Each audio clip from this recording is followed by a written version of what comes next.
AITA for calling my parents hypocritical assholes for judging my relationship. I have been dating my girlfriend Jess for about 4 months now. We matched on a dating app and things happened from here. My parents were aware I had a girlfriend, but they hadn't got to meet her in person until yesterday when they invited her to go with me to the family dinner we had along with my brother Max and his girlfriend Vivian. I assumed since Max and Vivian had a similar age gap and started dating at similar ages as me and Jess then that my parents would have no problem with my relationship. Especially since now they're actively encouraging Max to propose to Vivian by now. Jess and I arrived to my parents' home. Max and Vivian were already then and Vivian was helping my mom out in the kitchen. Max and Dad greeted us, but I thought there was a little bit of disappointment on my dad's features when he was shaking Jess' hand, but I brushed it off as him wanting us to come earlier so we could help more.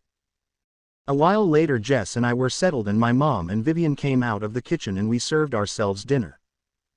During the meal, Jess was trying to talk to my mom, and while my mom was responding, she was acting kinda curt and slightly cold with her answers, so I talked with both of them to try to get my mom to lighten up. My dad was more warm to Jess but nowhere near as kind as he was to previous partners of mine. Most of my parents' questions they asked Jess were too intimate for a first meeting and Jess replied with half answers along with me redirecting the conversation by either talking to them or Max and Vivian. During they kept making side-eye glances and wrinkling their noses whenever Jess and I showed affection to each other, which is what both of us picked up on. Jess eventually left early saying that she had something important to do in the morning, but privately told me that she felt uncomfortable with how my parents were acting towards her. Max and Vivian left. I confronted them over their behavior and asking why they were acting so weird and rude with Jess. They tried to dodge my question but I kept pressing them on it until they answered me. My mom said that it wasn't natural for a young girl like me to be dating someone older and that the relationship wasn't acceptable. My dad agreed and said that Jess wouldn't be able to give me what I want with her older age and she had nothing to provide. They implied that if our relationship went any further, then I'd be stuck caring for her and that Jess would be leeching off me. They said since they accepted me dating women all of a sudden, that I should date someone who's acceptable by being closer in age and that I should probably break up with Jess after this. I snapped and said if they wanted to condemn my relationship then they should do to Max as well since it was essentially the same dynamic and they were hypocritical assholes for only bringing up those concerns with me. My mom stammered and just said it was different than my relationship while my dad yelled at me for cursing at them. I left their house and went to Jess' place to apologize for my parents' behavior and I spent the night there. Today, my aunt and uncle have been texting that I was a jerk for calling them that and that my brother and Vivian's relationship was acceptable since Vivian was able to provide my parents with the future they envisioned for their children. My boyfriend of 8 years cheated on me a few years ago and I only found out about it yesterday. He wants to stay together, but I feel like I'm in too much pain to give an answer right now, please advise. We've been together for 8 years. He was my first in everything, my first kiss, my first long-term boyfriend, and the first person I've ever lived with together. This was the kind of relationship that felt too good to be true. We understood each other on any topic. There was no issue in the world that we couldn't discuss. We completed each other's thoughts and sentences. I was so in love it hurt. We moved in when I was 19 and he was 24. At first everything seemed great. We both had bad relationships with our parents and were happy to escape. Every day felt amazing. I was living with my best friend and the person I love the most in this world. We never had much money. Our jobs were never high-paying enough to feel comfortable, but they were enough to get by. This has lasted for about 2 years. Then for some reason he started to change. He became secretive, quiet, moody and upset for seemingly no reason. Now, it's important to note that he is diagnosed with clinical depression. So I always kind of assumed that he was dealing with mental health stuff as well, some work-related issues that would appear from time to time. I tried my best to be understanding and support him through the tough times. Cooked, cleaned, respected his space and privacy to the best of my abilities. Even though I was also going through hard times with my family, university and job, my focus was always on him. He was the person I wanted to spend the rest of my life with, and I hated to see him in this condition. At some point it got bad enough that he needed to get admitted to a mental hospital. It was a rough time, but soon he got better. I visited him as often as I could. He told me all about the friends he met there. A few girls and a guy. They shared their music with him and seemed to have a lot in common. After he came back I was incredibly happy. I thought that things would change and we would finally be able to enjoy each other's company again. But for some reason he kept his negative attitude towards me. Nice gestures became less and less frequent. More often than not my questions were met with silence and any attempts at spending time together were denied. Somehow he always preferred the company of others. Now, I'm not the most interesting person and I understand that people need friends and time apart is healthy, but this was too painful to bear. One of the breaking points for me when I asked him in advance to accompany me to a doctor's appointment. It's important to note that I had cancer as a child and needed to go through certain examinations every few years to check if everything was okay. It's a very scary process for me and I really needed his support on that day. But when the day came, he ignored me once again. I was doing my best not to cry at the doctor's office. I genuinely believed he was falling out of love with me and was too stubborn or cruel to admit it. Then we had our first fight. In the beginning I tried to describe how I felt and how hurt I was by this situation. I was asking why things have changed so much. But then it just turned into a screaming match. I started crying uncontrollably from the pain and realization that this man no longer loved me. I felt so incredibly lonely in this relationship for the longest time, and after expressing all this pain once again I was met with a blank stare and dismissal. That night I moved out back to my parents' home. This was one of the worst nights in my life. I cried and cried and cried. I thought my head would explode from all the pain that has bubbled up to the surface. Over the next few days we barely talked. We didn't officially break up but were very close to it. We decided to just live apart for now and spend some time together to see where we want to go from there. We went on dates to the movies, museums, just walks in the park. Once again he became warmer to me. We started to have long talks, enjoying each other's company again. I was scared but cautiously optimistic. Although, maybe I was just stupid and still in love with him, but in any case we decided to continue dating. Fast forward to now. It's been a few years and we're happier than ever. Our relationship has progressed noticeably. We felt more mature and he became a lot more open as a person. I felt so loved and cherished and I did my best to show him the same love back. We could talk for hours, we never felt bored around each other. Things were genuinely perfect. We started talking about getting married, building a proper future with each other. Until the last evening when he went to his friend's place. We talked about it and I was okay with it, however when he left for some reason I had this uneasy feeling in my stomach. Call it intuition, I don't know. I had this urge to check his messages, even though usually I'm not the kind of person to do that. I guess that's why he felt comfortable leaving all this compromising stuff in the open. Coincidentally he left his PC at my place and I could open the messenger he was using. God, I wish I never looked there. I found some messages of him texting with a girl he met at that mental hospital. At first everything seemed normal, he was helping her with some furniture modeling and sending funny pictures back and forth. But then I found the messages. She was saying that she missed cuddling with him. She was saying that she liked the size difference between them as it seemed to be her thing. She was saying that sleeping with men felt like self-harm, but things were different with him. In that moment I felt like my heart has been ripped out from my chest. The pit in my stomach turned into the most ungodly scream. I've never felt a pain like that, and mind you I've been through cancer. I texted him the screenshots and asked what it means. He confessed that he cheated on me twice back when we had this big fight I described earlier. He got drunk and invited this girl to our place and has sex with her. I feel shell-shocked. I feel betrayed and used. He's saying that he loves me and that he's different now. He's saying that he will do whatever it takes to gain my trust again. But how can I trust him after that? Why did he keep this girl in his life if he loved me? What's more important, why would he be cruel enough to cheat on me instead of breaking up if he didn't love me anymore? I feel so stupid and I don't know what to do. These last years were genuinely amazing. I felt so happy and I couldn't wait to see our future together.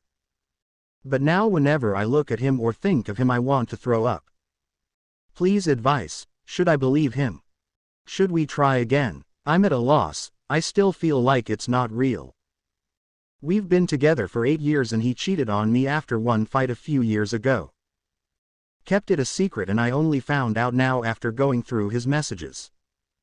He wants to keep trying and stay together, but I just want to cry and don't know what to do.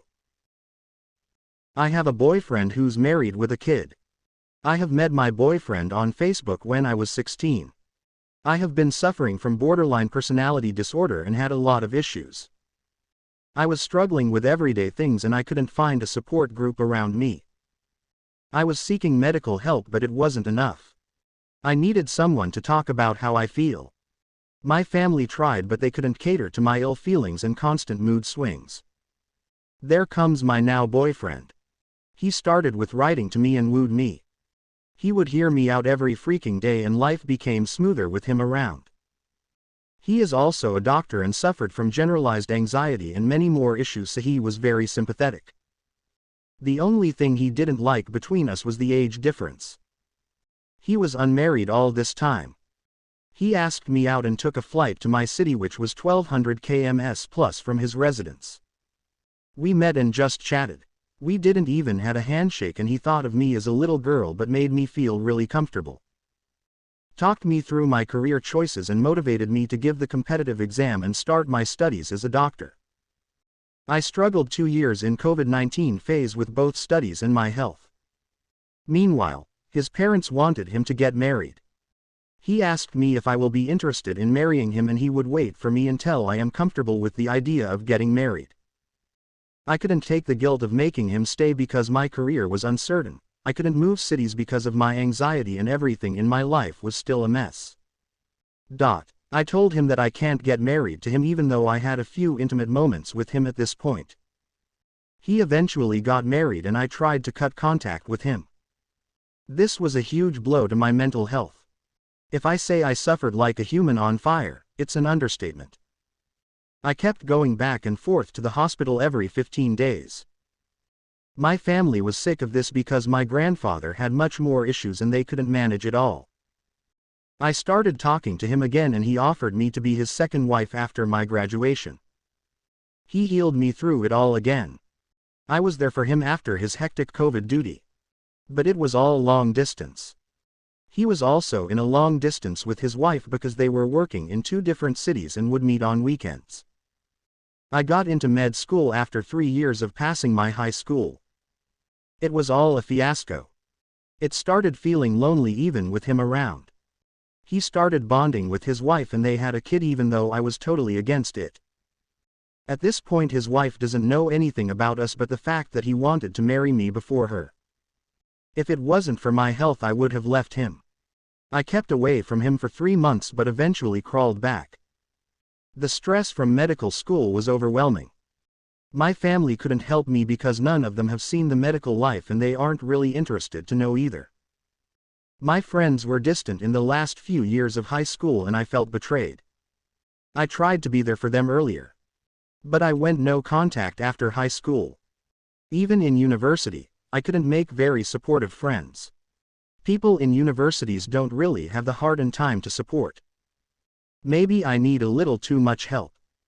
This is when I tell my now boyfriend that I need his support very much and he talked to me every freaking day except Sundays where he would just text good morning and good night and be with his family. It made it mad. We met several times after his marriage and it was romantic dates and fancy hotels and we did everything a couple can do after I insisted. I had several boys wanting to be with me in university but they were no match to a man who had helped me emotionally and would literally be there for me. He would work and be there for his family too even though his wife makes him pay her loans and their marriage is a mess. Now, I have a senior trying and I kinda like him. I talked to my boyfriend about him and all he said was I made a family with you and my heart and peace stays with you. I can't possibly stop you because you are a free woman to choose for yourself. He said he will still love me but there's no coming back once I am gone. Our 5 years of bonding will be gone for someone who can barely support through my emotional needs. I need my boyfriend very much but it haunts me to break his wife's heart even though everything is not the best between them. What scares me more is my boyfriend's heartbreak because we have been there for each other like therapists too. We find comfort in each other.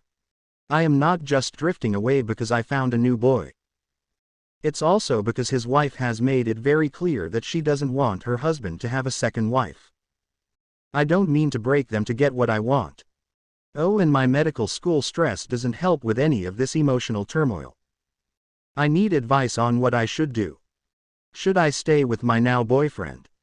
If I dissociate myself from him, where do I solace? I don't want a rebound or no other man for a while. But I have suicidal thoughts alone. Can you achieve true forgiveness for a family member without continuing to subject yourself to their behavior? Things have been rocky on and off with my husband's family for most of our relationship. We've been together for 8 years, married for 6. We separated for 5 months, 4 years ago. Backstory on separation as it's relevant. I left my husband after 2 years of marriage because he had been unfaithful multiple times in our marriage. The behavior wasn't stopping despite me begging for counseling and begging him to get help. Me leaving ended up being what he needed to open his eyes. We spent several months doing things that hurt each other, but ultimately through Christ we found forgiveness for each other and reconciled our marriage. That was 4 years ago. Once we reconciled, I made a valiant effort to try harder with my relationships with his mother and sisters. For a while, I thought things were going great with them. Last year we were blessed with our first child. Things have gone from good to bad to worse in the first year of my son's life. In the last month things have blown up, and his sisters both said some very hurtful things. The worst of them being that one sister asked if my husband was acting the way he's acting because he's scared that I'm going to leave him and take our son away from him. She also brought up some cosmetic issues of our son, stating that we didn't do anything soon enough and that we should have asked her for parenting advice. Last night we addressed some issues with my father-in-law. While some of the conversation went well, parts of it did not. He preached at me about forgiveness, which I know I do need to do. We know we need to forgive my Sills, but we're struggling with it right now. We told him that even once we forgive and move on, we don't know that we will continue a relationship with Sil who said these things, unless her behaviors change. That we can forgive what she said, but we will no longer subject ourselves to being talked to like that. That we would love a relationship but that things have to change for that to happen. Father-in-law insists that if I truly forgive her, that means I will have to continue to be around her. That he forgave me and he still spends time with me and whatnot, so I need to do that with Sil. I disagree with him on this, and so does my husband. The decision on how we're feeling about this was made by my husband, and I've went along with it. He also said that I need to allow Sil to have a relationship with my son regardless of how she treats me. I said that I disagree, that for her to have a relationship with my child, she needs to at least have a respectful civil relationship with both of his parents. He just kept saying that if we truly forgive her, we won't feel that way. I'm not going to lie that I haven't truly forgiven her yet, but I don't feel like forgiveness needs to mean that I open my door without behaviors being changed on both sides. Maybe I'm wrong in feeling this way. I know the Bible states that you need to forgive, and if the person wrongs you again, you need to continue to forgive. But does that mean I have to subject myself to behavior that hurts me, if the person hasn't changed and has no intention to?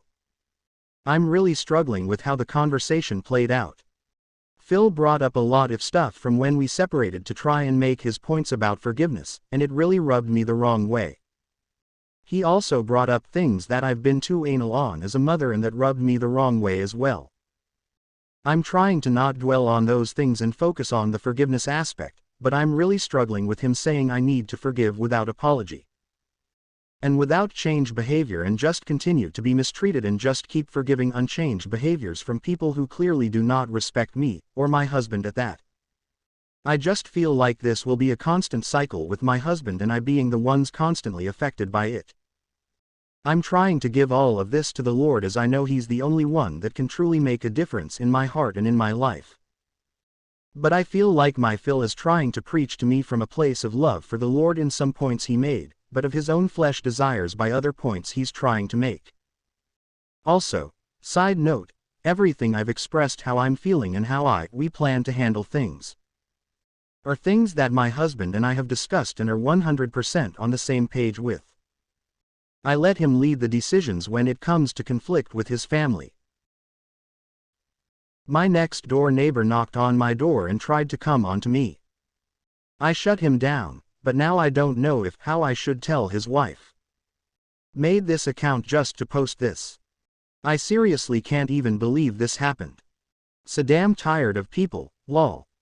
Sorry in advance if it's too much detail, I've never been good at distilling a story. I've been living in my current apartment building since January of this year. I'm in a stupidly expensive city, and it's my first time living without roommates. I generally consider myself to be a chill neighbor, introverted, friendly but not super chatty. My neighbors in the unit next to me are a youngish couple and their 2 children. I've mostly interacted with the mom in passing, she's really nice. Kids are kinda shy but adorable and sometimes ask to pet my dog. The dad I only speak to occasionally. He's kind of awkward and reserved. Well, a few nights ago I hear a knock on my door at like 1:30 in the morning. I peek out the window and it's the guy. I step outside and ask him what's up. He says, "Can I talk to you for 5 minutes?" He's red-eyed like he's been crying, and I can smell alcohol on him. It's weird as hell but hey, what am I supposed to do? He's clearly going through something. I agree and start putting on my shoes. He's like, "Let's just talk in your apartment." I do not like the idea of letting anyone into my apartment in the middle of the night, so I'm like, "Nope, my dog won't stop barking if I let you in. Let's go downstairs." So I ask him what's up, and first he's like, "I'm worried we haven't been good neighbors, I'm worried we sound like a crazy family. I'm worried you're going to call the cops if you hear us disciplining our kids." Now, the walls are thin in this building, and I haven't heard anything out of the ordinary from his family. I'm used to living in a city and being around kids yelling and stuff. I haven't heard anything that indicates abuse, no hitting, no loud verbal abuse. Occasionally one of the kids gets upset and yells, or I hear the parents snapping at them briefly. But considering I can hear that much, I assume I would be able to hear if something seriously fucked up was happening. So I'm trying to simultaneously reassure him, subtly pry for more info, but he's drunk and the conversation is not really going anywhere. Then he abruptly changes the subject and is like, "And I'm struggling because I can't figure out why I'm so attracted to you. I can't stop thinking about you, I've been trying to get your attention for months." I'm sitting there in shock at the audacity, y'all. He's going on and on like, "I'm not a bad person, I'm committed to my family, I just don't understand why I'm so into you." Seriously. I cut him off like, "I think you should stop there, I'm gonna set a boundary with you." I tell him that I wish him the best in figuring his shit out, but I'm not interested and I don't want to hear any more about it.